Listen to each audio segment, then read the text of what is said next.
주경 야독으로 공부할 때였거든요. 낮에는 일하고 밤에는 신학교에 가서 공부를 하고 이제 집에 버스 타고 옵니다. 이제 차가 없었을 때는 그랬거든요. 자가용이 없었을 때. 근데 버스에서 이제 너무 피곤해서 졸 때가 많았습니다. 그래서 종점까지 가는 경우가 여러 번 있었습니다. 근데 그 종점에서 집으로 갈 때 이제 고개를 2번 넘어야 되거든요.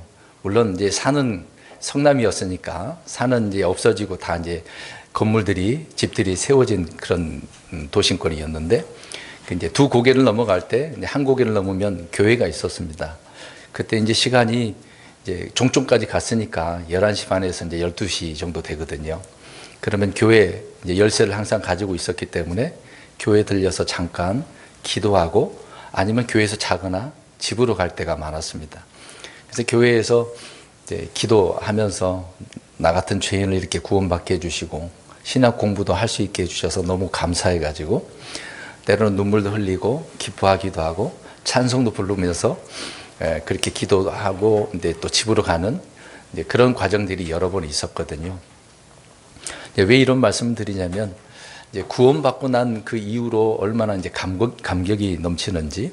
사실 고등학교 이제 2학년 때 일이거든요. 그때 이제 친구를 따라, 물론 그 전에 어렸을 때도 주일학교를 간 적이 있었지만 이제 진정으로 회심할 때가 이제 그때였었기 때문에 이제 고등학교 2학년 때 그렇게 교회를 가서 이제 그 당시에 이제 개신교 입장에서는 이제 침례가 아니라 세례였으니까 세례 받았을 때 얼마나 눈물을 많이 흘렸는지 정말 감사의 눈물, 기쁨의 눈물이라 할 수 있을 것입니다.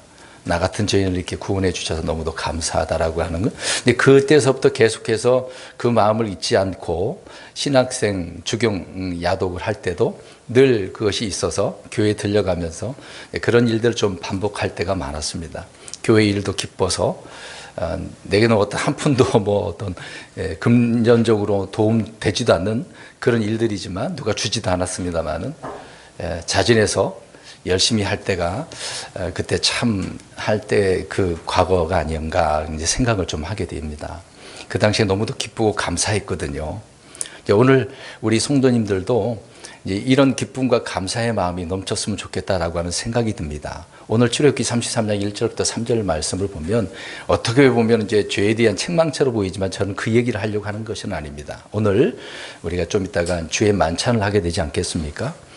이 만찬의 의미를 우리가 생각하면서 우리 예수님을 생각할 수밖에 없습니다.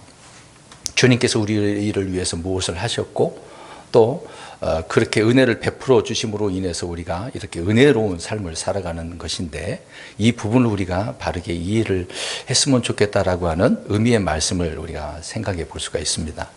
우리가 알다시피 이제 출애굽기 그러면은 이집트에서 나온 그 과정들 또 광야 생활들, 가나안 땅에 들어가기 전까지 그런 내용들이 나오기 때문에 그 내용 중에서 이스라엘 백성들 하나님 앞에 어떤 죄들을 범했는지를 우리가 알 수가 있죠. 또 심지어 하나님께 이제 그들이 10번이나 시험을 했다라고 말씀을 또한 하고 있지 않습니까?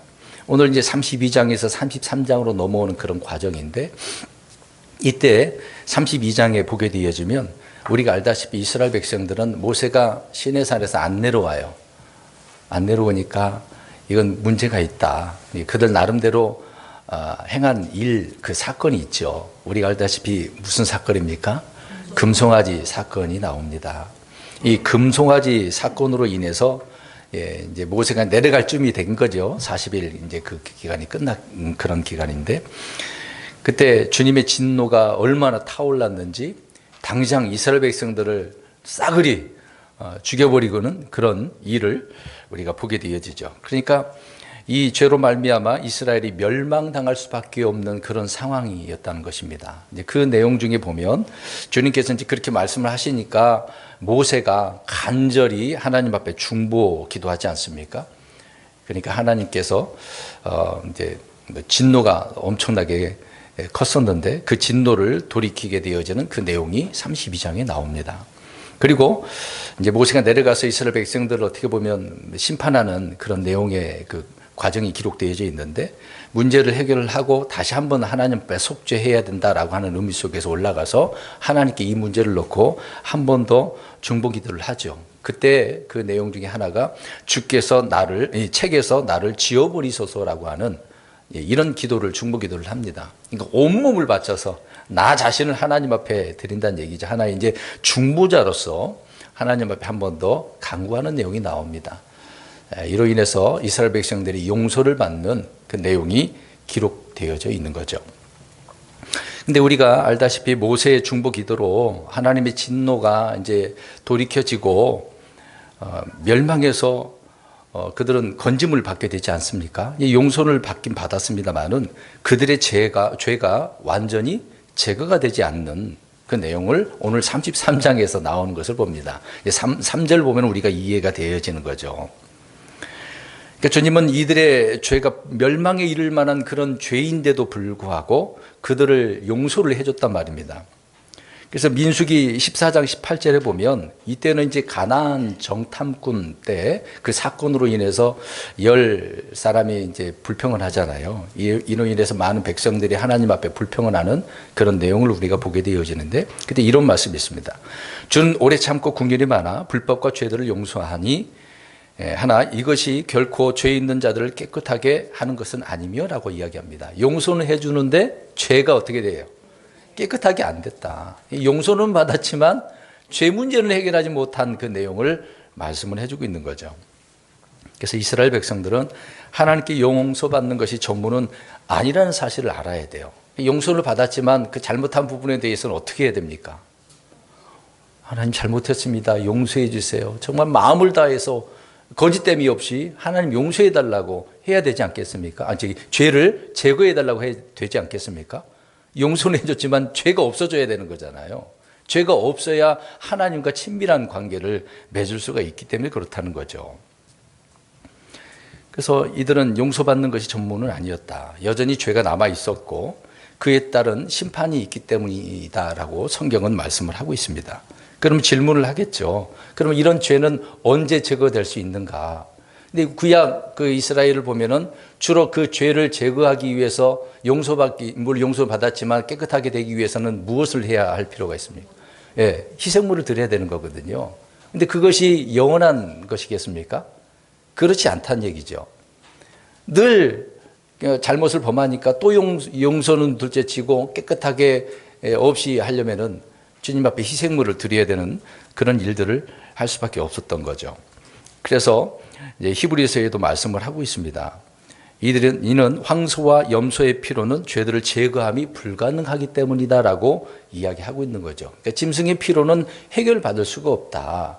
이런 내용들을 그래서 물론 하나의 그들에게 예표로 보여준 내용이긴 합니다만은 실질적으로 이것이 그림자 모형이라고 한다면 실체이신 누가 필요한 거죠? 우리가 알다시피 예수님이 필요한 거죠. 하나님의 계획은 굉장히 방대했던 것이죠. 미래의 일이었던 것이지만 근데 이스라엘 백성들은 그걸 모르는 거죠. 그냥 희생물만 드리면 되는 것으로 생각을 했지만 그것은 아니었다. 임시적인 것이었기 때문에 그렇기 때문에 그런 거죠. 그러니까 이 문제를 완전히 해결하려면은 예수 그리스도께서 이 땅에 오셔서 자신을 어떻게 해야 됩니까? 십자가의 희생물로 화목제물로 바쳐져야만이 된다. 또 그 피가 흘려져야만이 죄들이 깨끗하게 씻겨진다라고 말씀을 하고 있는 겁니다. 그러니까 구약 백성들은 늘 모형이고 그림자인 임시적인 그런 일들만 계속 해왔던 것이죠. 그러니까 이런 문제를 오늘 33장을 통해서 우리가 이해했으면 좋겠다라고 하는 부분입니다. 그래서 주의 만찬 때 왜 우리가 주님을 기억해야 되겠습니까? 주님이 무엇을 하셨는지 그 사실을 알고 기억을 해야 되기 때문에 기억하라라고 말씀을 하고 있는 것이죠. 여러분, 죄의 용서와 죄의 제거는 같은 것이겠습니까? 용서와 제거는 같은 것이냐 이 말이죠. 다르다는 얘기죠. 용서는 용서고 제거되는 것은 또 제거되는 걸로 따로 있는 것이죠. 그러니까 구약에서는 죄의 용서는 있었습니다만은 죄의 제거는 없었다라는 것이죠. 일시적으로 앞에서 말씀드린 것처럼. 우리 로마서 11장 26절에서 27절을 두 구절을 읽겠습니다. 로마서 11장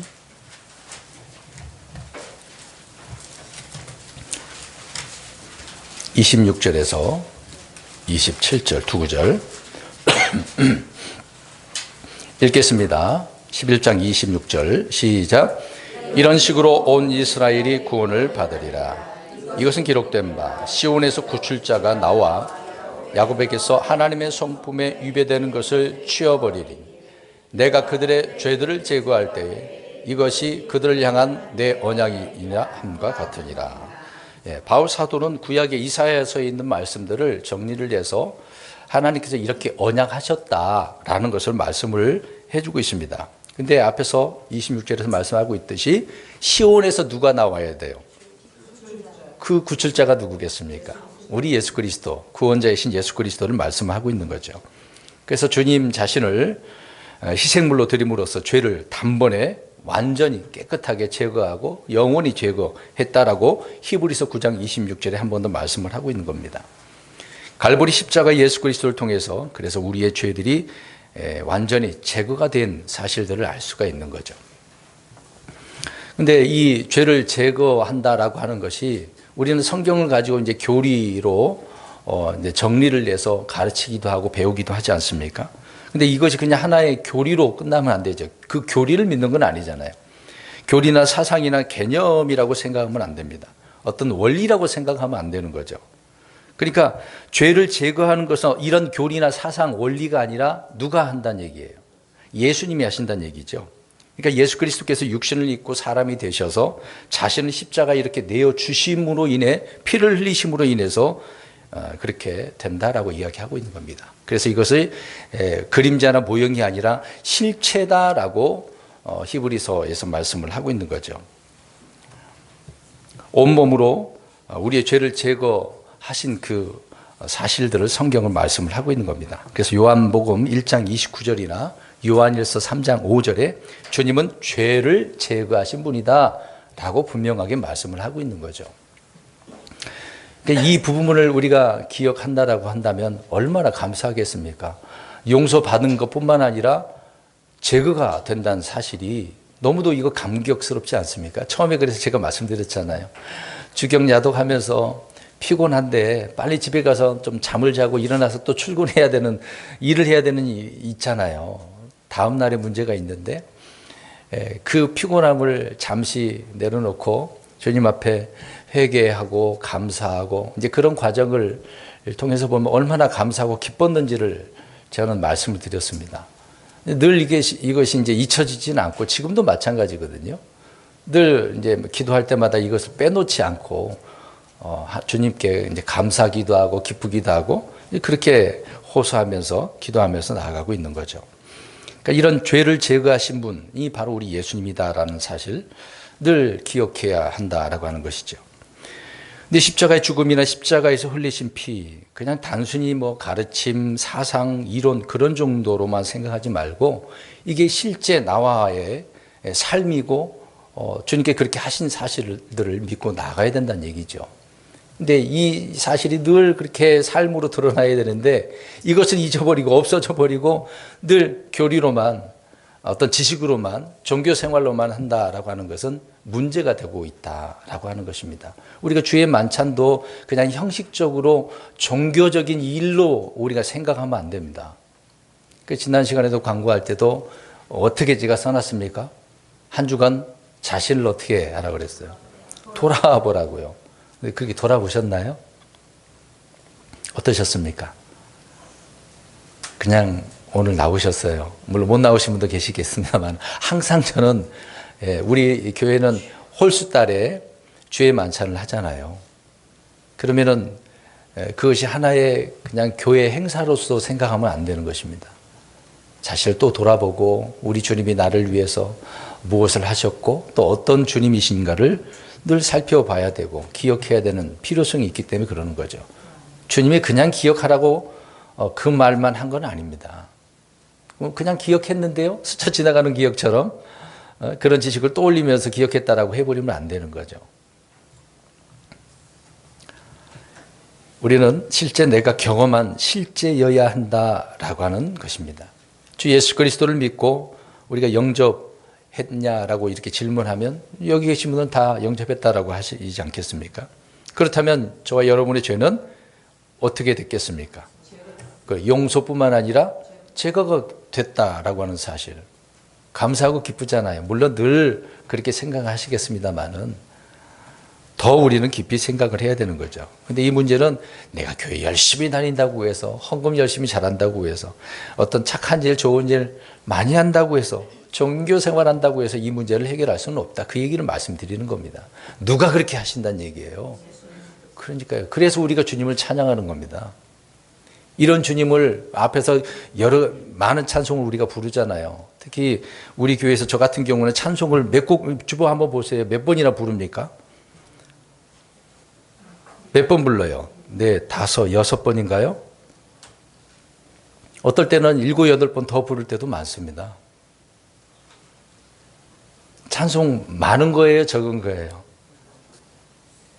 더 부를까요, 우리? 네. 네, 한두 곡 부르고 그냥 말씀 듣고 그렇게만 생각하지 말고 찬송의 기쁨도 있어야 되지 않겠어요? 근데 찬송은 또 고백을 하는 내용도 포함되기 때문에 그렇습니다. 주님의 높고 위대하심을 내 입술로 마음을 다해서 이렇게 찬송한다는 그 기쁨이 넘쳐야 되는 거잖아요. 노래 못 부른다고 해서 입만 뻐끔뻐끔 하지 말고 못 불러도 되니까 소리를 내서 부르셔야 됩니다. 입술에 열매라고 그랬는데 열매가 없으면 안 되잖아요. 속으로 하면 안 되죠. 내가 뭐 말할 수 없으면 소리를 못 내면 어쩔 수 없겠지만 지금 말할 수 있는데요. 종교 생활로는 안 된다 말씀드립니다. 네, 근데 희한한 것은 심판날에 한 가지 놀라운 사실들이 앞으로 있게 될 것을 우리가 보게 됩니다. 금방 말씀드리는 내용들인데요. 많은 사람들이 뭔가 했다라고 하잖아요. 예수님께서도 말씀을 한 바가 있습니다. 근데 그때 이제 마지막 날에 사람들이 주님의 이름으로 뭘 했다라고 이야기합니다. 주님의 이름으로 대언을 했습니다. 병들을 고쳤습니다. 마귀들을 쫓아냈습니다. 방언도 했습니다. 각종 종교 사업들을, 교회 안에 다 사업들 얼마나 많아요. 선교도 하고 많이 했습니다. 이런 이야기들을 하게 될지도 몰라요. 주님 앞에 서게 되어질 때. 우리 마태복음 7장 22절에서 23절에 이 내용이 나옵니다. 지금 안 찾아보셔도 되는데 금방 말씀한 그 내용 그대로입니다. 예수님께서 직접 그 말씀하셨어요. 그 날에 많은 사람들이 내게 이르기를 그렇게 얘기하는 거예요. 주님, 우리가 주님을 위해서 이런 일을 했는데요. 이 사람들은 어디에 가 있길래 이런 말을 하겠습니까?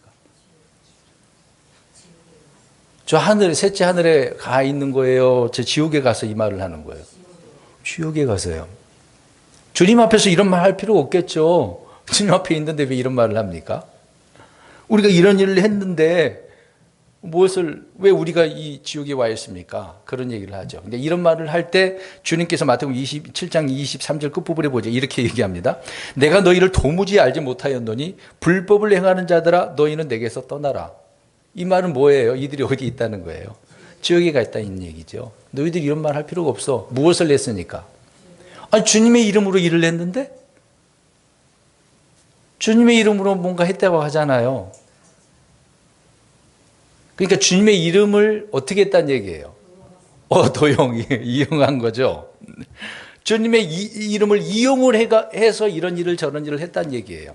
교회 일도 하고 종교생활도 하고 찬송도 하고 병고침도 하고 지금 유튜브만 봐도 얼마나 많은 이런 일들이 올라와져 있습니까? 그것이 하나님께서 역사하신 일이라고 이야기합니다.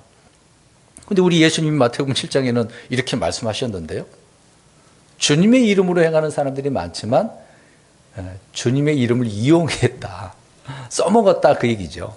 그래놓고 자기들이 주님의 일을 했다라고 하는 것입니다. 그러니까 이들은 그렇게 해야만이 어디로 가는 거라고 생각하는 거죠. 흔히 말하는 천국, 셋째 하늘이 되겠죠.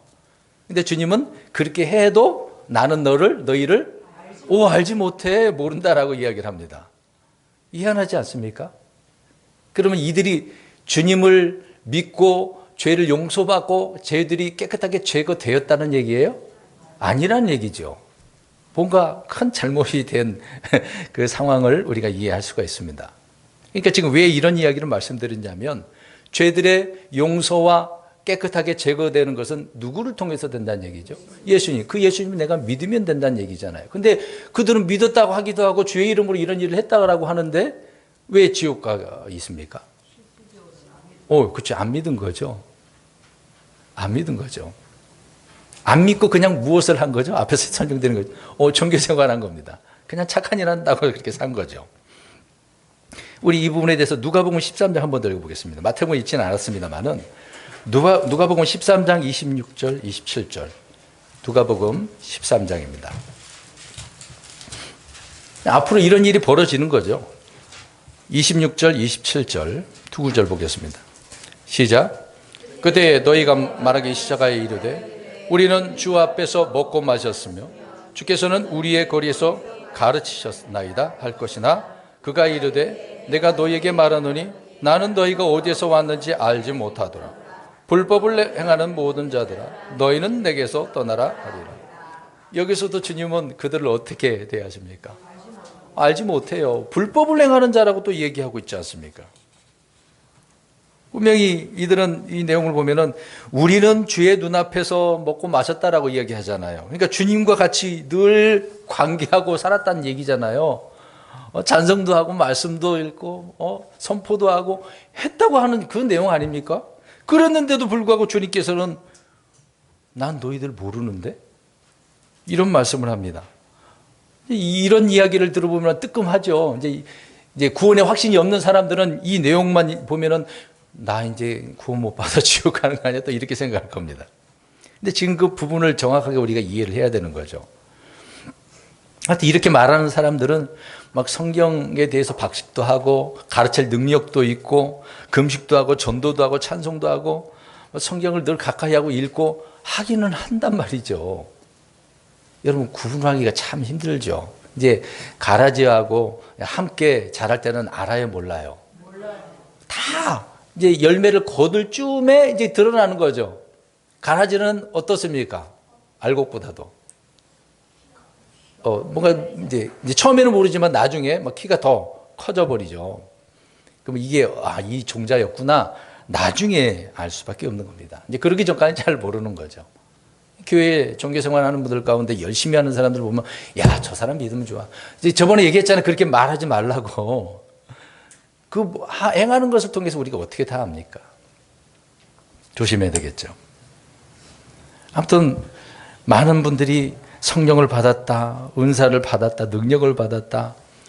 그렇게 이런 일들로 내가 주님의 일을 했습니다라고 할 때 주님은 불법을 행하는 자라 이렇게 말씀을 합니다. 어떤 신학 공부도 잘해서 사람들을 많이 가르치고 목사가 돼서 가르치고 좋다 이거예요. 그런데 주님은 모른다라고 하는 경우가 있다고 말씀을 하고 있습니다. 왜요? 주님을 믿었어요? 안 믿었어요? 안 믿었으니까 그런 말을 하는 거죠. 안 믿었으니까. 아니 부활도 안 믿는 목사가 부활절에 부활 설교한다니까요. 여러분 있을 수 있겠습니까? 아니 자신은 안 믿는데 부활절에 설교를 해요. 예수님께서 부활하셨다고. 근데 그 부활을 내 부활로 안 믿는다는 게 문제죠. 그 말은 또 안 해. 안 믿으면서. 여러분 이런 사회상을 오늘날에 이제 기독교라고 하는 그런 단체를 보면 문제를 볼 수가 있는 거죠. 근데 이런 부분을 많은 사람들이 여러 가지 문제라고 생각합니다. 이제 자신의 문제라고 생각을 안 하는 거죠. 그래서 이들은 자신의 문제를 생각 안 하고 인류의 문제를 먼저 생각합니다. 나라의 사회적인 문제, 가정의 문제, 이런 문제만 해결을 하려고 하잖아요. 그런 일을 하면 내가 구원을 받는다라고 착각을 하니까. 근데 자신의 문제도 해결 안 하면서 어떻게 그게 되겠습니까? 우리가 이런 일을 한다라고 하면 먼저 자신의 문제를 해결해야 되잖아요. 내 죄의 문제를 해결해야 되지 않겠습니까? 많은 사람들이 어떤 정치적으로 이제 정계에 나가서 이거를 바꿔야 된다라고 해서 기독교인들이 얼마나 많이 합니까? 목사들 가운데서도 앞장서서 좌파냐 우파냐 그러기도 하고요. 말도 안 되는 거죠. 여러분 이렇게 금방 말씀드린 것처럼 인류의 사회 문제, 국가의 문제, 어떤 경제적인 그런 문제를 해결하기 위해서 그래서 칼 막스가 등장하게 되지 않습니까? 칼 막스는 어떤 사람입니까? 뭘 만든 사람이죠? 공산주의. 이런 문제, 사회적인 문제를 해결하려면 이런 사람들이 이런 주장을 하니까 거기에 매료돼서 으쌰으쌰 하는 사람들이 많이 있는 거죠.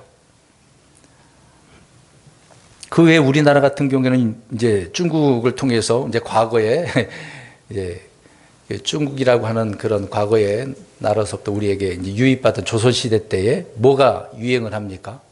유교라고 하는 것이 있잖아요. 공자를 통해서 유교가 도입돼 가지고 이제 왕도 정치, 그러니까 군자가 된 사람들은 왕도 정치를 제대로 펼치면은 그 사회가 아주 잘 된다라는 식으로. 그런데 우리 역사적으로 봐보세요. 우리나라 조선시대 때 잘 됐습니까? 오히려 유교가 잘 됐냐 이 말이에요. 모르십니까? 역사를 잘 모르세요? 제대로 안 되죠. 양반들이 득세를 하고 천민들은 시키는 대로 안 하면 말도 안 들으면 죽임을 당하고 끌려가기도 하고 얼마나 많은 일을 당했습니까? 그들은 그것이 옳다라고 생각을 하니까 사회적으로 뭔가 해야만이 된다라고 주장하는 그런 부분을 잠시 말씀드리는 겁니다. 그러나 성경은 뭐라고 이야기를 해요? 이런 뭐 인류적으로, 사회적으로, 국가적으로 그런 거창한 것을 말하는 게 아니죠. 근본 문제가 그런 문제가 아니라 뭐가 문제라는 얘기예요? 핵심이 죄 문제다. 죄 문제다라고 하는 것입니다. 그 죄는 어디에 있는 거죠? 저 사람 문제, 죄라고 생각하지만 내 안에 있는 내 죄, 그것을 말씀을 하고 있는 겁니다. 그래서 그 죄를 주님께서 용서해주고 제거하기 위해서 어떻게 하셨다는 얘기예요. 2000년 전에 이 땅에 오셔서 직접 자신을 헌신함으로 해결해 줬다라고 말씀을 하고 있지 않습니까? 이 사실을 믿는 자들은 동일하게 그것이 제거가 되고 용서가 돼서 깨끗하게 제거가 되니까 얼마나 감사하고 기뻐하며 살겠습니까? 이제 그렇게 살라고 주님께서 말씀을 하고 있는 거죠. 기억하며 살라고 말씀하고 있는 겁니다. 근데 이 근본 문제를 해결하지 않고 다른 곳에다가만 계속 신경을 쓰고 있다라고 하는 것이 오늘날 이 종교의 문제가 되고 있는 것입니다. 사회적인 불신자들은 우리가 그냥 빼놓고 그리스도인이라고 하는 교회라고 하는 그런 곳에서 이렇게 하고 주장하고 있으니까 문제가 되고 있는 거죠. 이게 전혀 엉뚱한 것을 다루고 있는 것이 문제인 것입니다. 이게 구원의 확신도 없이 살아가는 많은 크리스찬이라고 불리는 사람들이 얼마나 많습니까? 죄 때문에 하나님의 진노와 저주를 받고 그 죄 때문에 주님께서 주시는 복도 받을 수도 없잖아요. 그러니까 그 죄 때문에 죄를 또 낳는, 죄를 짓고 살아가는 것이죠. 사람이 죄를 짓는 것은 내 안에 거하는 그 죄 때문이다라고 성경은 분명하게 말씀을 하고 있는 것입니다. 뭐 혈통 문제도 아니고요. 어떤 가정 문제 그런 것을 떠나서 내 죄가 먼저다라고 말씀을 하고 있는 겁니다. 근데 이것을 제대로 알지 못하고 깨닫지 못하니까 죄를 우리가 미워하고 거부해야 되는데 오히려 죄에 순종을 하게 됩니다. 죄가 시키는 대로 그렇게 살아가는 거죠. 그래서 죄의 종노릇 한다라는 말이 나오는 것입니다. 여러분 이런 경험 안 해보셨습니까? 구원받았음에도 육신의 몸은 아직 구원받지 못했으니까 여전히 우리는 이런 죄의 종노릇처럼 질질질 끌려다니는 경우가 많잖아요. 이것까지라도 우리는 앞으로 주님께서 다 해결해 주신다고 하는 것이지 않습니까? 그래서 주님을 늘 기억하라는 얘기예요. 이것은 심각한 문제인 것입니다. 자신의 문제도 되겠습니다만은 지금의 교회의 문제가 되기도 하는 거죠. 그래서 우리는 나의 문제가 무엇인가, 그것을 이제 원인을 알아야 되는 거죠. 이제 문제 해결책을 알고 싶다면 이 원인을 바로 알아야 된다. 우리 로마서 7장을 앞도 가보겠습니다. 로마서 7장 23절. 그러니까 바울이 얼마나 이런 문제에서 자신을 돌이키고 깨달았는지 로마서를 우리가 보면은 이해할 수밖에 없습니다. 7장 23절. 7장 23절 시작.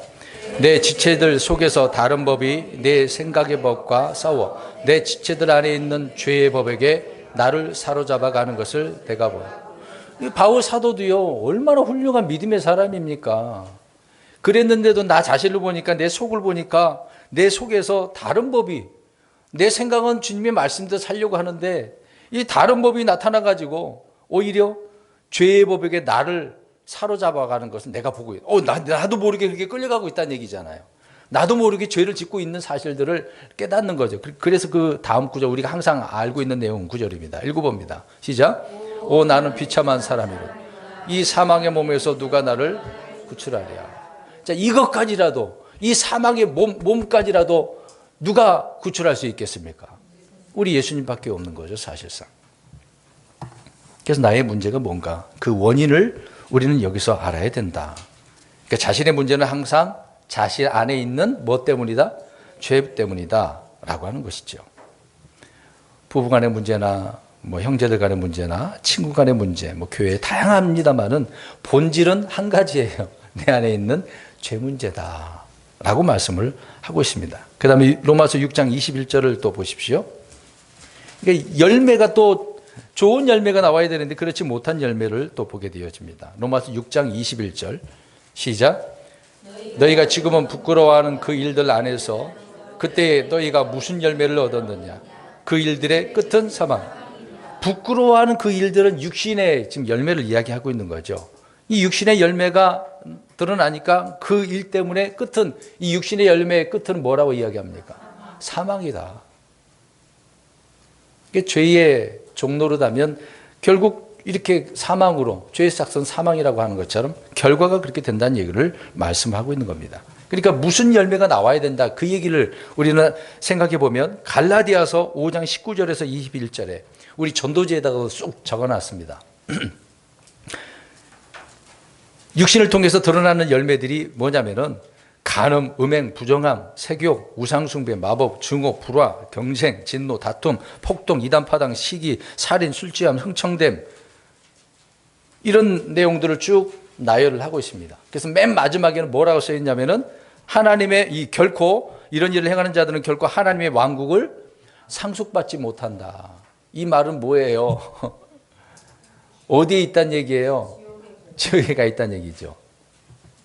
근데 우리는 이런 일들에 이제 취급을 받지 않으니까 그런 자로 주님은 안 보시겠다는 얘기예요. 비록 이 몸은 이런 일을 한다 하더라도 주님은 더 이상 누구 때문에 이런 걸 우리가 안 보신다는 얘기예요. 예수님 때문에 우리 안에 이런 육신의 죄들이 있다 하더라도 주님은 안 보신다는 게 감사한 일이죠. 그러니까 주님을 기억하라는 얘기입니다. 주의 만찬에 우리가 참여할 때 나를 기억하라, 나를 기념하라 보다가 아니라 기억하라 그랬거든요. 리멤버라고. 이런 분이구나. 감사해야죠. 우리가 지닌 이런 죄 문제 해결을 주님이 그래서 해결하기 위해서 오시지 않았습니까? 아시는 대로. 오늘 이제 출애굽기 33장 1절로 한번 가보겠습니다. 지금까지 이제 이 문제를 설명을 드렸는데, 그러면 이제 주님께서 말씀한 바가 있는데 3절에 아주 중요한 부분을 언급을 하고 있거든요. 오늘 제목에 뭐라고 써놨습니까? 지금 3절에는 나는 내 한가운데서 올라가지 아니하리라 라고 말합니다. 그러니까 함께 가겠다는 거예요? 안 가겠다는 얘기예요? 안 가겠다는 얘기입니다. 아니, 그동안 함께 하셨잖아요. 늘 아브라함, 이삭, 야곱을 통해서 말씀하셨던 걸 이행하기 위해서, 그 약속을 지키기 위해서 이제 모세를 통해서 저 이집트에서 데리고 나오셨단 말입니다. 그럼 데리고 나오신 그간 계속해서 함께 하셨잖아요. 불평을 한다 하더라도. 근데 지금 큰 문제를 일으켰어요. 무슨 사건? 32장에 금송아지 사건을 지금 언급할 수밖에 없습니다. 이 문제가 지금 어마어마하게 큰 문제거든요. 근데 이 이스라엘 백성들이 자신의 이 문제를 지금 잘못했으니까 어떻게 해야 돼요? 회개해야 되잖아요. 우리가 정말 잘못했습니다. 우리가 어리석었습니다. 이 어리석어서 이 금송아지를 만들었네요. 그렇게 해야 되는 거 아닙니까? 근데 그들은 그렇게 안 하고 모세가 와서 그걸 녹여버리고 먹게 만들고 죽여버리고, 그래서 성까지 긁었지 않습니까? 하나님 편에 선 자 이쪽으로 나오고 그렇게 하는 자는 저기 있어라. 안 나오니까 레위 사람들 통해서 어떻게 하라고 합니까? 그 자리에서 죽여버리는 거죠. 그런 일을 행한 사람들.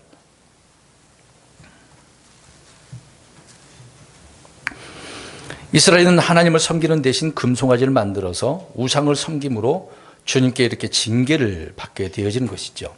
이들이 그날에 많은 사람들이 죽었습니다만은, 근데 그보다 더 큰 재앙은 여전히 그들 한가운데, 그러니까 이런 재앙은 주님이 더 이상 그들 한가운데 거하지 않겠다라고 하는 것이 이게 더 큰 재앙 아닙니까?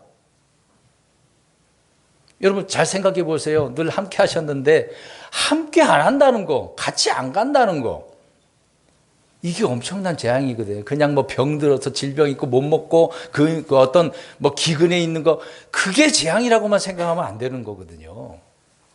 근데 지금도 뭐 재앙이 있지 않습니까? 흔히 홍수, 뭐 눈이 많이 내리기도 하고 어떤 재난들이 많이 일어나잖아요. 쓰나미도. 근데 사람들은 이런 일만 보면 뭐 벌벌벌 떨어. 이야, 이거 큰일이다. 이거 지구가 망하는 거 아니냐. 그것도 재앙인 건 재앙입니다만은 하나님이 함께 하지 않는다는 이것이, 이 사실이 더 큰 재앙 아니겠습니까? 오늘 33장 1절을 보시기 바랍니다. 아무튼 이스라엘 백성들은 일시적으로 용서를 받았습니다만은 그럼에도 예정대로 약속하신 땅으로 어떻게 하라고 하십니까? 나아가. 나아가게 되는 그런 시작점을 이야기하고 있는 거죠. 여기를 떠나서 그 땅으로 올라가라 라고 말합니다. 그러니까 지금 죄 문제로 인해서 가고 있었던 거예요? 멈춰 있었던 거예요? 이게 중요한 거거든요. 이 죄 문제 때문에 주님과의 교제가 단절될 뿐만 아니라 멈춰져 버리는 상황이 되는 것이죠. 이제 범죄로 인해서 중단되었던 이 일이, 이제 가나안 땅으로 나아가야 되는 그 일이 이제 죄의 용서와 더불어서 다시 시작되는 말씀을 해주고 있습니다. 용서는 이제 받았으니까 다시 이제 할 일은 해야 되는 거잖아요. 이건 누구나 다 마찬가지일 것입니다. 하나님께서 우리에게 맡겨주신 그 사역도 마찬가지로 우리의 불신과 죄로 인해서 오랫동안 지체될 수가 있거든요. 그렇지 않기 위해서는 이 문제를 해결해야 될 필요성도 있는 것이죠. 우리가 회개하고 돌이킴으로 인해서 주님의 용서를 받았을 때 멈췄던 일들을 우리가 다시 시작할 수 있다라고 하는 겁니다. 이런 예는 성경에 많이 기록되어 있어요. 바벨론 우리 사건을 한번 생각해 보겠습니다. 포로로 잡혀갔다가 이제 일부가 돌아오게 되어지잖아요. 이제 돌아와서 그들이 해야 될 일이 있습니다. 스룹바벨을 통해서 그들이 세워야 될 게 있는 거예요. 뭐가 있겠습니까? 먼저 성전입니다. 느헤미야를 통해서 성벽이 나중에 재건돼야 되는 것이지만 일단 1차적으로 먼저 성전이 지어져야 돼요. 그게 이제 스룹바벨 성전이 되는 것인데, 근데 그들이 돌아왔는데 계속 공사를 했어요, 안 했어요? 안 했습니다. 이제 학개서를 보면 알 수 있습니다. 그래서 학개서를 보면 스룹바벨과 같이 책망하고 있는 거죠. 하나님의 말씀을 대언을 해서 다시 이제 그들이 용서를 받고 이제 그 스룹바벨 성전을 완성하게 되어진 것을 보게 되어지죠. 이것을 보면 지금도 많은 그리스도인들이 주님의 첫사랑을 잃어버리고 방황하고 있다라고 한다면 이 문제를 자백하고 회개를 해서 다시 시작을 해야 되는 이런 부분이 있어야 되겠죠. 아무튼 1절은 지금 이제 그 얘기를 하고 있는 것입니다. 2, 3절을 같이 이제 눈으로 보시고, 근데 말씀드린 것처럼 이제 3절에 하나님께서는 이스라엘을 한가운데 거하시며 함께 하셨습니다만은 이제는 이제 함께 하지 않으시고 누구를 보내주신대요. 2절에 보면 천사를 통해서, 하나님께서는 천사를 통해서 일단 그들을 인도하시겠다라고 이야기합니다. 근데 하나님은 함께 안 하겠다라고 이야기를 하고 계시네요. 근데 이 문제는 그러면 모세가 더 기도해야 된다고 생각할 수도 있는데, 모세가 앞에서 기도한, 중보 기도한 것이 부족해서 그러겠습니까? 간구가 부족해서 그럴 것 같아요?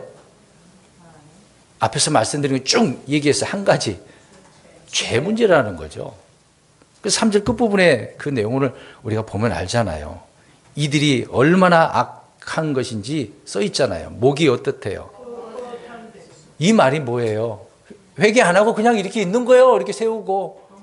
얼마나 교만하고 악한지를 말해주잖아요. 우리가 잘못했습니다. 용서해 주세요. 그래야 되는데 그렇지 않은 거죠. 그러면 이렇게 목이 뻣뻣하고 있는 백성들과 함께 가면 하나님은 언제든지 죄를 볼 수가 없으니까 어떻게 해야 돼요? 같이 가고 있는데 이놈 새끼 내가 그거 생각나서 너 죽어야 돼. 그래서 말씀을 하시잖아요. 어떻게 될까 봐. 소멸시킬까 봐. 너를 이제 이스라엘 전체를 이야기하고 있는 거죠. 소멸시킬까 봐. 죽여버릴까 봐. 하나님은 죄를 못 보신다고요. 모세의 중보 기도에 불구하고도 이스라엘은 이 죄에 대한 애통함과 회개가 제대로 이루어지지 않았다. 그러니까 함께 못한다는 얘기죠. 그러니까 이 죄의 문제를 어떻게 해야 됩니까? 용서뿐만 아니라 제거가 돼야 돼요. 없어야 된다라는 것을 말씀해 주고 있는 겁니다. 범죄한 백성들 속에는 주님이 그래서 거하실 수 없다라고 말씀을 하고 있는 거죠. 그러면 주님은 누구와 동행을 하겠습니까? 이런 잘못된 것을 바로잡고 올바름, 아까 우리 마태복음 7장 누가복음 읽었습니다만 무엇을 행하는 자라고 그랬어요? 불법을 행하는 자라고 그랬잖아요. 그러면 이제는 불법이 아니라 어떻게 해야 됩니까? 의로운 주님의 말씀대로 명령한 대로 살아가는 것이죠. 자, 그러한 자들과 함께 한다라고 아모스서 3장 3절과 또 우리가 계시록 3장 4절에도 나옵니다. 계시록 3장 4절에는요. 옷을 더럽히지 아니한 사람을 이야기합니다. 깨끗한 자를 이야기하고 있는 거거든요. 그러니까 뭔가 이 죄의 문제를 깨끗하게 해결한 그런 자를 이야기하고 있는 거죠. 미가서 6장 8절 우리 한번 읽어봅니다. 여기에서 금방 말씀드린 내용이 다 나와 있습니다. 미가서 한번 보겠습니다. 미가서 6장 8절 읽어봅니다. 시작. 오 사람아, 그분께서 무엇이 선한 것인지 내게 보이셨나니 주께서 내게 요구하시는 것은 오직 의롭게 행하며 긍휼을 사랑하고 겸손하게 내 하나님과 함께 걷는 것이 아니냐. 하나님께서 요구하신 것이 분명하게 써 있죠. 의롭게 행하라, 긍휼을 사랑해라, 겸손하게 하나님과 함께 걸어라. 근데 오늘 33장에 보면 주님이 함께 하지 않는 이유가 뭐였어요? 목이 뻣뻣했어. 교만해서 겸손하게 행하지도 않았다는 얘기죠. 의로운 것으로 나아가야 되는데 의롭지도 않았다는 얘기죠. 얼마나 하나님께서 화가 나셨으면 그러겠습니까? 용서는 해줬지만 죄의 문제를 완전하게 깨끗하게 제거 못한 이스라엘 백성들을 보면 그들 정말 머리를 숙이고 엎어져야 되는 거 아니겠습니까? 겸손하게 걸은 것이야말로 주님께서 요구하신 그 요구 상황에 들어가게 되어지는 거죠. 그러니까 이들은 뭐 어떤 일을 행하면 된다라고 생각하지만 이제 그들의 문제는 아니죠. 주님이 해결해야 되는 것이니까. 우리 아브라함을 잠깐 생각해 보겠습니다. 아브라함이 갈대아 저울에 있다가 주님의 명령대로 떠났지 않습니까? 근데 떠났는데 그 가나안 땅에 뭐가 있었어요? 기근이 있었어. 기근이 있으니까 먹고 살기 힘들어. 그럼 어디로 가죠? 주변 나라를 찾아가야 돼. 여유가 있는 나라. 이집트로 가는 거죠. 자, 여기서 보세요. 아브라함이 이집트로 간 거 하나님의 명령이었습니까? 하나님의 뜻이었어요? 왜 갔어요, 그러면?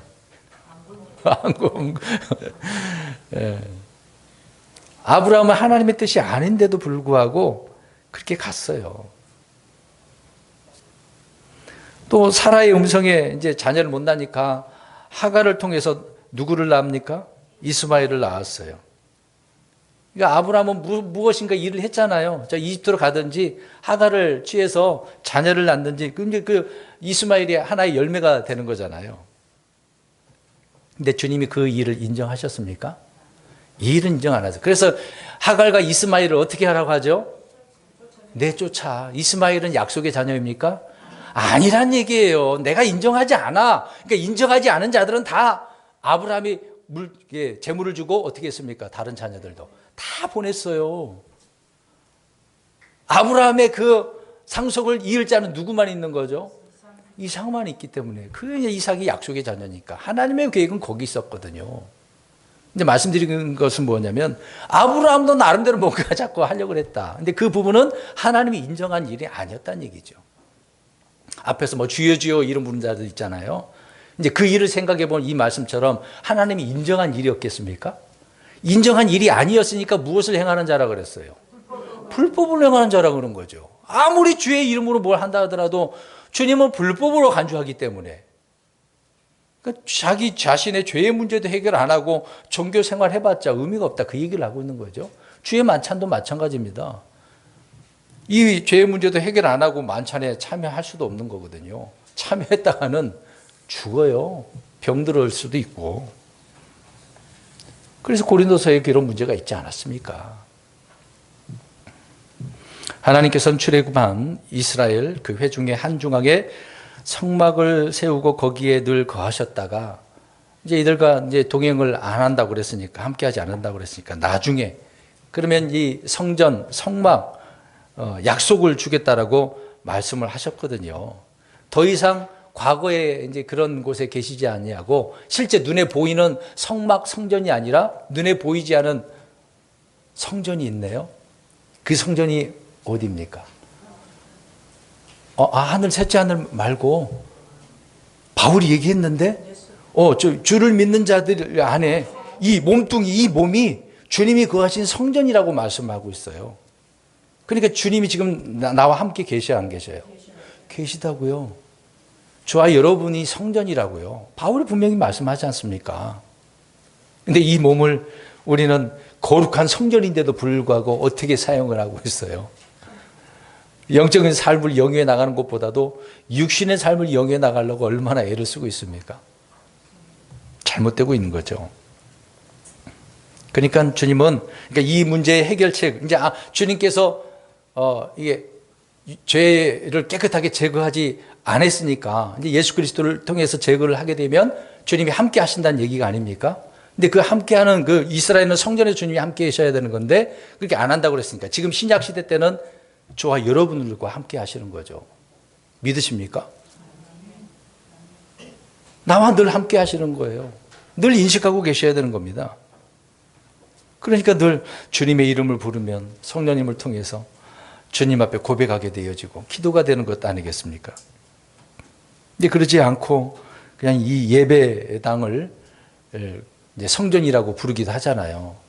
이제 여러 가지 의미가 있을 수도 있다고 생각을 합니다. 근데 이 건물 예배당이 성전이라고 할 수 있겠습니까? 왜 안 되냐면 주님께서 성전에 거한다고 그래서 안 거한다고 그랬어요. 더 이상 건물에 있지 않겠다고 했거든요. 근데 영적으로는 저와 여러분들과 함께 하신다고 말씀하셨고, 이런 부분을 우리가 구분을 줘야 되는 것이죠. 그러니까 오늘 이제 본문으로 또 다시 돌아가 보세요. 주님이 함께 올라가지 않겠다라고 했습니다. 이건 재앙이에요. 근데 이제 주님이 이 신약 그리스도인들에게는 어떻게 한다는 얘기입니까? 함께 구하신다고 말씀을 하고 있어요. 놀라운 일 아닙니까? 감사한 일 아닌가요? 이 공동체 안에도 계실 뿐만 아니라 두세 사람 있는 곳에도 계신다고 하셨잖아요. 공동체뿐만 아니라 내 개별적으로 내 안에도 함께 계신다고 하시는데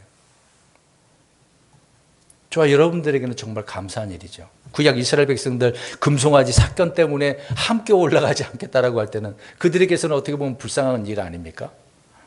이런 예를 통해서 우리는 우리 자신을 살펴보아야 되는 것이죠. 주님은 자신의 몸을 성전이라고 하셨고 저와 여러분들을 성전 삼아서 늘 함께 하신다는 것을 말씀을 해주고 있는 것입니다. 그 임마누엘이라는 뜻이 뭔지 아시죠? 하나님이 우리 어떻게 하시겠다는 거예요? 그러니까 임마누엘의 주의 이름을 찬송하는 겁니다. 우리와 함께 하시는 하나님이란 뜻이거든요. 근데 이제 여러분 쳐다보시고 한번 보세요. 함께 하시는 분인가 아닌가? 하나님이 함께 하시는 분 같아요? 왜 안 쳐다보세요? 민망하세요? 마태복음 1장 23절에 주님 우리와 함께 계신 하나님이라 분명히 말씀하고 있지 않습니까? 마태복음 28장 20절에도 볼지어다 세상 끝날까지 내가 항상 너희와 함께 있으리라. 이제 함께 계신대잖아요. 죄의 문제를 어떻게 하면? 해결되면, 예수님 믿고 구원받으면 이 문제는 해결되는 거예요. 늘 그래서 함께 하는 겁니다. 주님이 함께 계시다가 떠나는 그런 문제가 아니에요. 늘 함께 하시는 겁니다. 그래서 우리와 함께 하신다라고 하는 것은 우리가 또 함께 죽기도 하시고 또 함께 살기도 하시고 우리를 다시 일으켜 세워주시기도 하시고 또 하나님 안에 이제 감춘다라는 말이 있거든요. 셋째 하늘에서 주님과 영원토록 함께한다라고 하는 그런 의미의 말씀이 되는 거죠. 자, 이렇게 되어지면 주님과의 그 관계, 생명의 관계가 유기적인 관계가 되는 거예요. 예수님께 요한복음에 항상 말씀하셨죠. 너희가 내 안에, 내가 너희 안에. 이런 말씀이 있습니다. 이게 서로 유기적인 관계거든요. 말씀으로 그런 관계가 된다라고 말씀을 하고 있는 겁니다. 그래서 성도들은 영원히 주님과 거할 수 있는 거예요. 지금도 그럴 뿐만 아니라 나중에 부활과 휴거를 통해서 하늘에 올라갔을 때도 영원토록 함께하는 겁니다. 그러니까 특히 우리 그리스도인들은 하나님께서 예비하신 새 예루살렘이라고 하는 도시에서 주님과 영원토록 함께하는 것 아닙니까? 떨어져 사는 건 아니에요. 왜? 주님은 몸이시고 저와 여러분들은 지체니까 그 한 몸이라고 말씀하고 있잖아요. 몸은 떨어질 수 있습니까? 없어요. 몸은 늘 붙어 있는 거예요. 저와 여러분들의 팔이 떨어져 있다고 한다면 어떻게 돼요?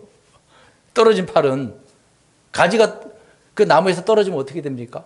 말라 비뚤어져서 그냥 뭐 던져져서 불에 들어가야 되겠죠.